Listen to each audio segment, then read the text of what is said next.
प्रणाम श्रीमद् भागवतम। प्रणाम पूज्य गुरु जी स्वामी तेजोमयनंदा जी।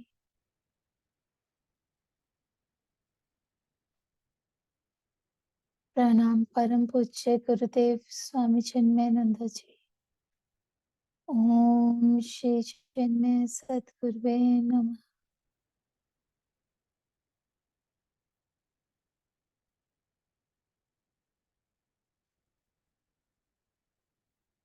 लव यू माँ। प्रणाम हम सबके हृदय में विराजे भगवान श्री कृष्ण को। हरे कृष्णा हरे कृष्णा हरे कृष्णा।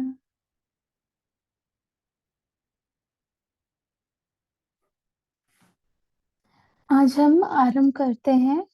कपिल भगवान ने माता देवहूति को जो उपदेश दिया, तो उनसे जो माता देवहूति ने ज्ञान अर्जन किया उस विषय में।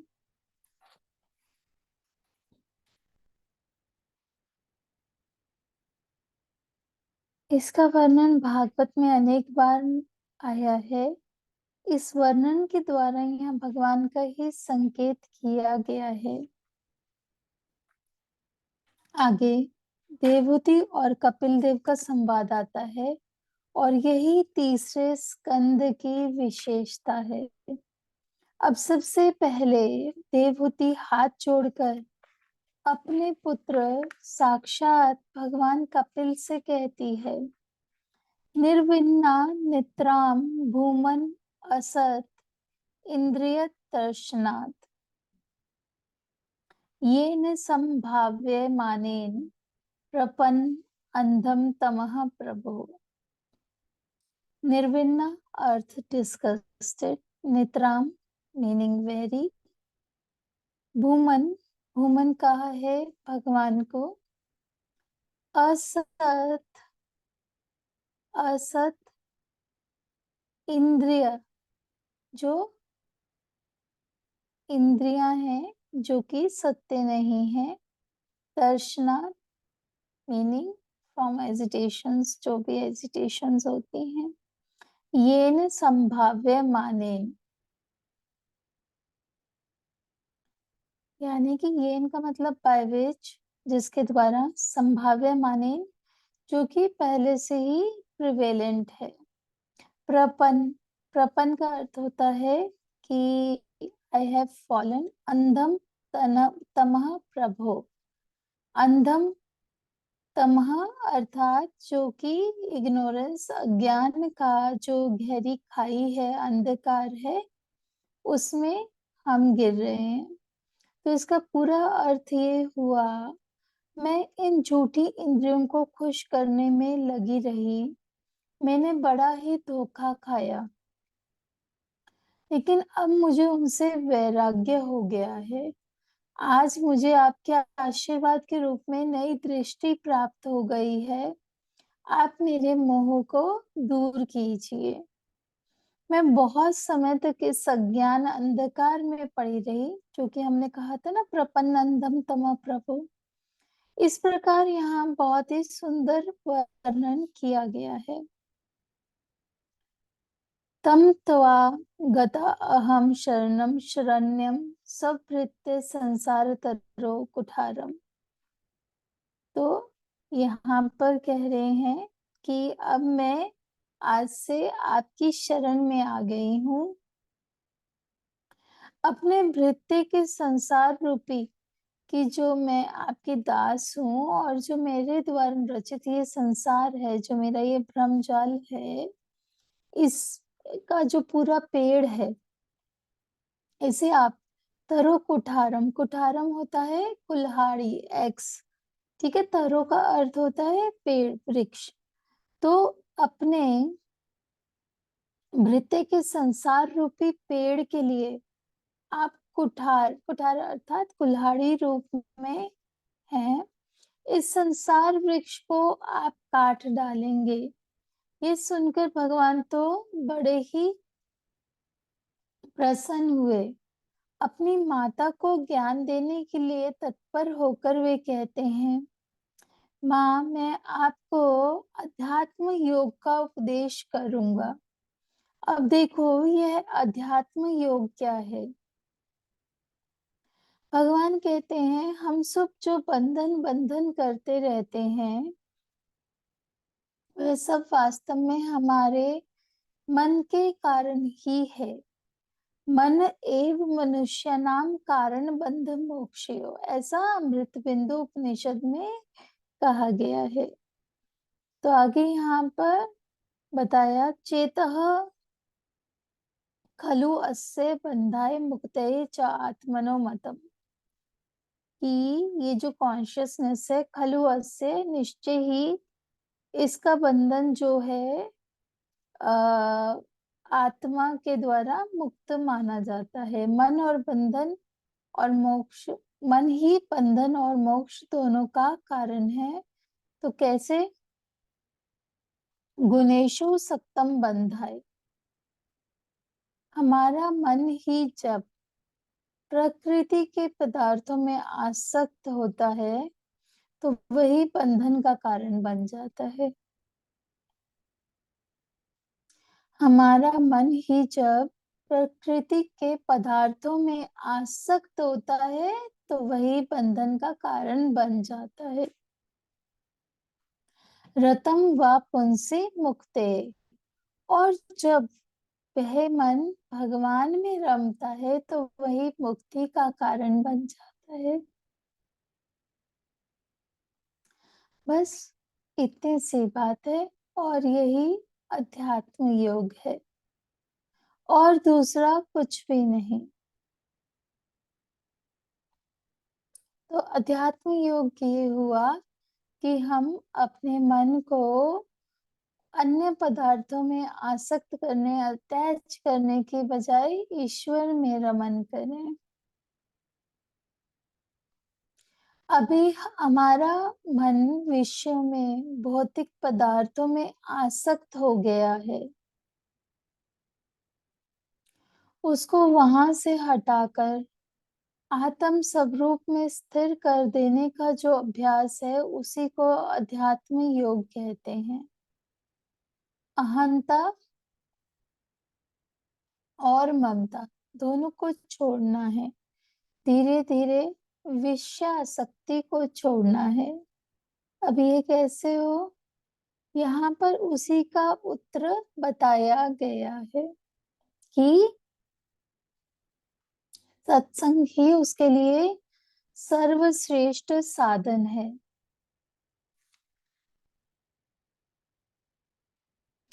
सत्संग के विषय में भज गोविंदम में भी बताया गुरु जी ने, सत्संगत्वे निसंगत्वम, निसंगत्वे निर्मोहत्वम, निर्मोहत्वे निश्चल तत्वम, निश्चल तत्वे जीवन मुक्ति ही।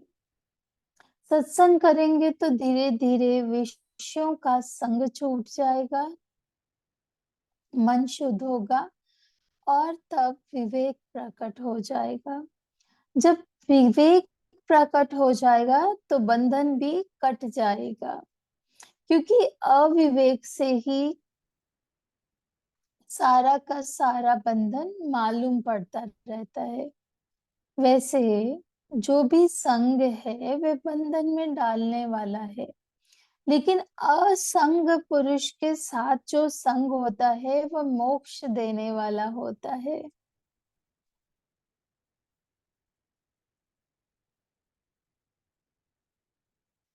तृतीय स्कंद के 25वें अध्याय में बताते हैं, संगतेश संगतेश ते प्रार्थ्य संग दोष हरा ही ते।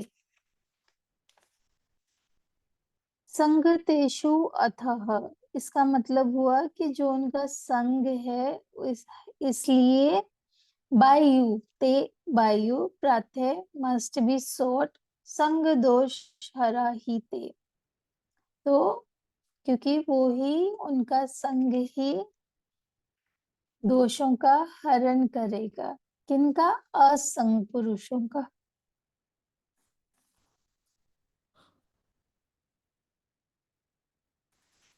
ऐसा कपिल मुनि ने अपनी माता जी को उपदेश दिया।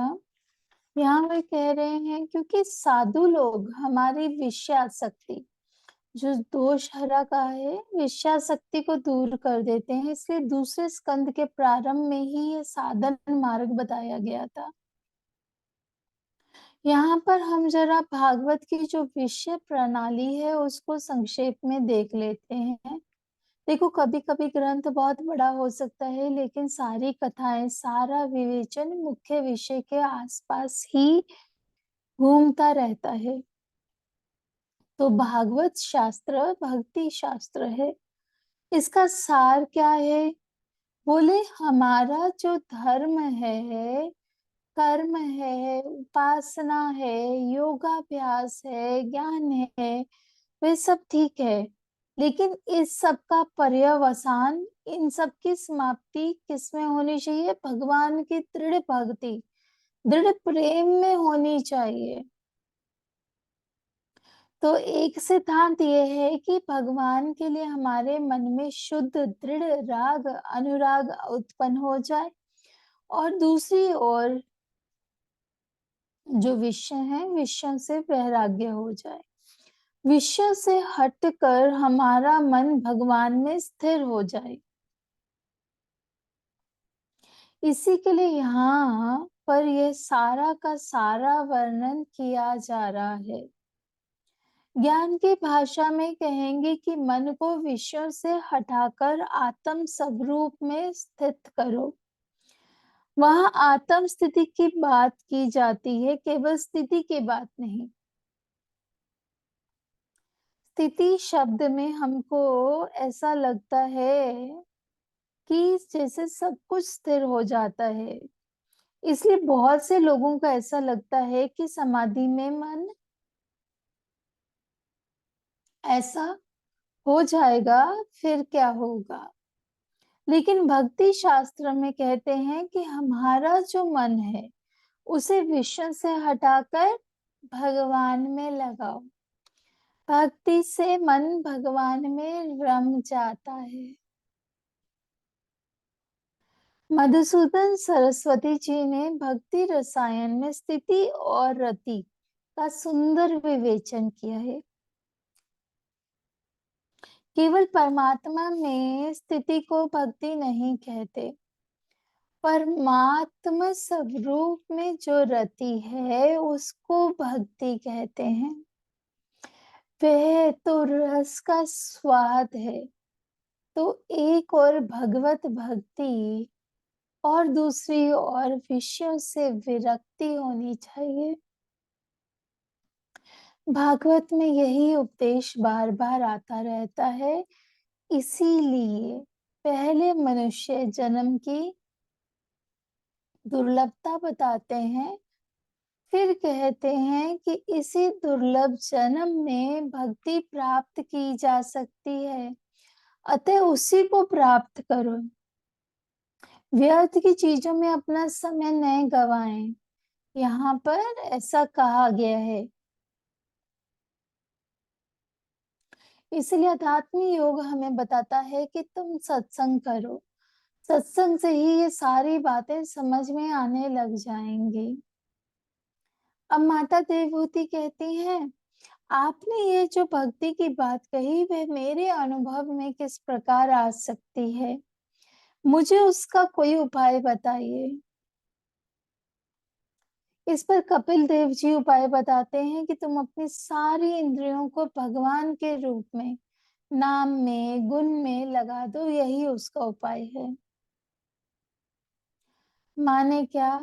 बोले, देखो, आंखों से हम बहुत सारे विषय देखते रहते हैं, तो बोले आंखों से तुम भगवान को ही देखो, भगवान के रूप को देखो। और अभी जब तक भगवान सभी और नहीं दिखते, तब तक मंदिर में, घर में, पूजा में अपने आप को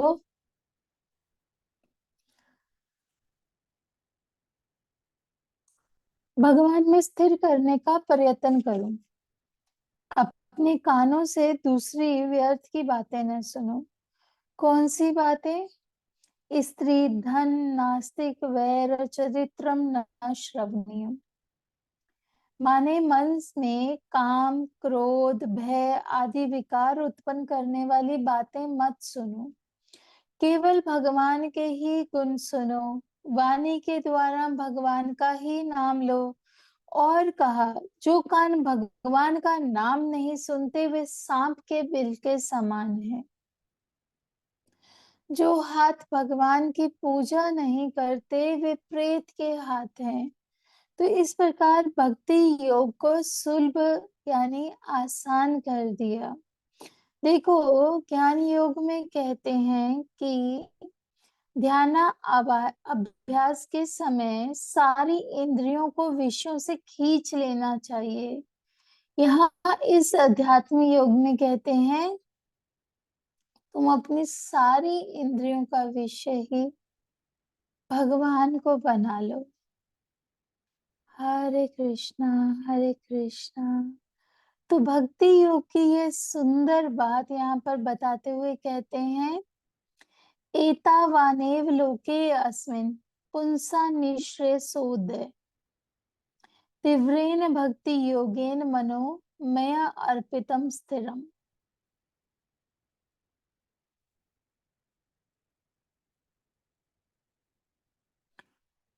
इसका अर्थ हुआ, मनुष्य का परम पुरुषार्थ परम श्रेय यही है कि तीव्र से तीव्र भक्ति योग के द्वारा वह अपने मन को भगवान में लगा दे। तो क्या है मनुष्य का परम श्रेय? कि तीव्र से तीव्र भक्ति योग के द्वारा वह अपने मन को भगवान में लगा दे। यहाँ तीव्र भक्ति योग कहा, हमारा कैसा होता है? मंद मंद भी नहीं, अति मंद मंदाति मंद। पता नहीं हमारा भक्ति योग तो कैसा विचित्र है कि कुछ करते करते लगता है कि एक कप चाय पी लें, फिर जब करेंगे उठ गए चाय पी लें, फिर लगता है मुंह में कैसा कैसा लग रहा है, थोड़ा कुछ खा लेते हैं। हमारा ऐसा ही मंद भक्ति योग है। लेकिन यहाँ पे क्या कहा? तीव्रेन भक्ति योगेन मनोमय अर्पितम स्थिरम। जिसने तीव्र भक्ति योग के द्वारा मन को जिसने तीव्र भक्ति योग के द्वारा मन को भगवान में स्थिर कर लिया, उसी ने जीवन में परम कल्याण को प्राप्त कर लिया। तीव्र भक्ति योग। इसके बाद भगवान कहते हैं कि अब मैं तुमको तत्व का लक्षण बताता हूँ। हम पहले ही सृष्टि के तत्व का लक्षण देख चुके हैं। भगवान से अव्यक्त, अव्यक्त से महत तत्व, महत तत्व से पांच भौतिक सृष्टि प्रकट होती है। इसका विस्तृत वर्णन भगवान आगे तत्व विचार में करते हैं। उस तत्व विचार का वर्णन भी भगवान के स्वरूप को प्रकट करने के लिए ही है। इसके बाद कहते हैं, एक है प्रकृति और एक है पुरुष। यहाँ भगवान कपिल देव जी ने प्रकृति पुरुष का जो विवेचन किया है उसे सांख्य शास्त्र कहा गया है। लेकिन ध्यान में रखना, सांख्य के नाम से प्रसिद्ध जो कपिल मुनि का दर्शन है वह निरीश्वरवादी है, वह इससे पृथक है। यहाँ पर तो भगवान की भक्ति का ही विस्तृत वर्णन है। वह दूसरा सांख्य तो षट दर्शनों में गिना जाने वाला सांख्य शास्त्र है। उसके प्रणेता जो कपिल मुनि हुए वे दूसरे हैं। यहाँ देवहूति के पुत्र रूप में आए हुए कपिल जी तो साक्षात भगवान के अवतार हैं, महामुनि हैं। वे भगवत भक्ति का भी वर्णन करते हैं और प्रकृति पुरुष का भी विवेचन करते हैं। उन्होंने कहा कि जो चेतन तत्व दिखाई दे रहा है वह है पुरुष, और जो जड़ तत्व दिखाई दे रहा है वह सबका सब प्रकृति है। वास्तव में तो जो जड़ प्रकृति दिखाई देती है वह भी चेतन से अलग स्वतंत्र नहीं है, लेकिन अभी हमको भ्रम हो गया है, इसलिए हमें लगता है कि जड़ प्रकृति चेतन तत्व से पृथक है, उसी की बनी ये सारी उपाधियां हैं और वही मैं हूं, ऐसा हमने मान लिया है। जगत का निर्माण होता तो है प्रकृति से, लेकिन वह पुरुष की उपस्थिति में ही होता है। पुरुष सदा ही असंग है, वह कभी भी प्रकृति से बंधता नहीं। लेकिन इस समय हमें यही लग रहा है कि वह बंध गया है। ये बंधन कैसा है? अपनी देह का, ये बंधन कैसा है? अपनी देह को ही यह मैं हूं ऐसा हमने मान लिया है, तो हम अपने शरीर को ही मानते हैं कि मैं ये शरीर हूँ। और जो आदमी देह को ही, शरीर को ही ये मैं हूं ऐसा मान लेता है, वह विषयों के बंधन में आता ही रहता है, क्योंकि वह कल्पना कर लेता है कि विश्व में बड़ा सुख है। कैसे?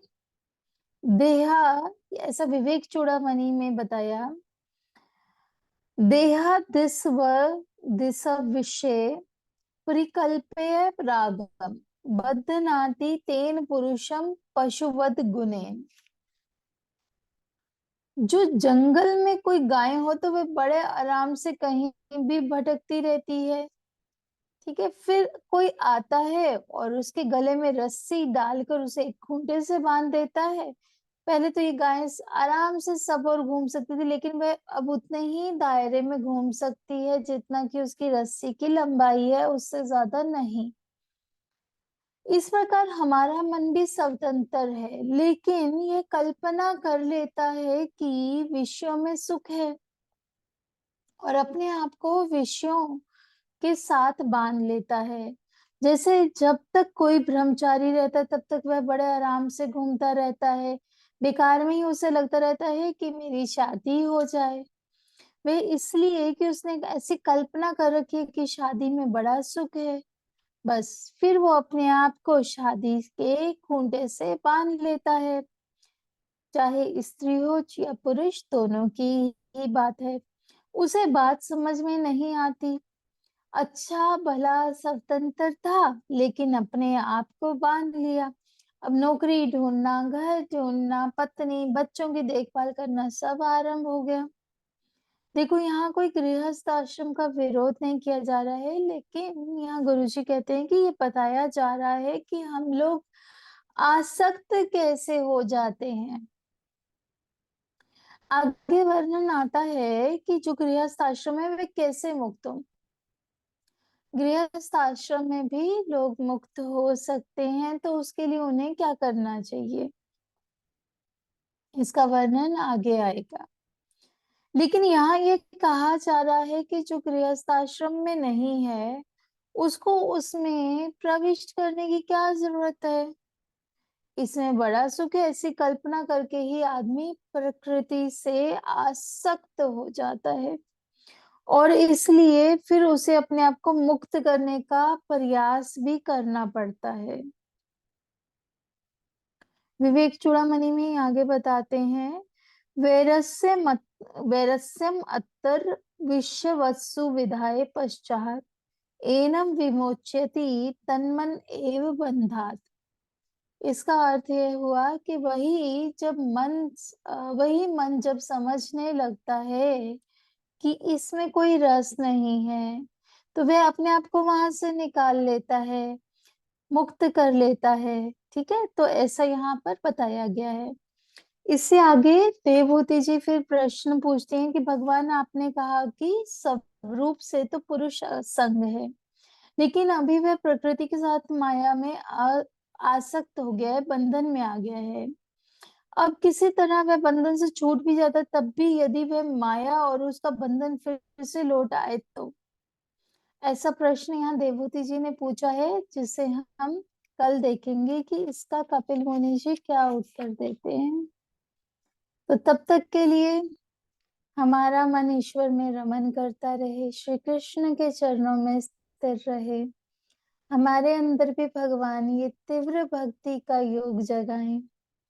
इसी प्रार्थना के साथ आप सभी को प्रणाम। हम सबके हृदय में बसे श्री कृष्ण को प्रणाम।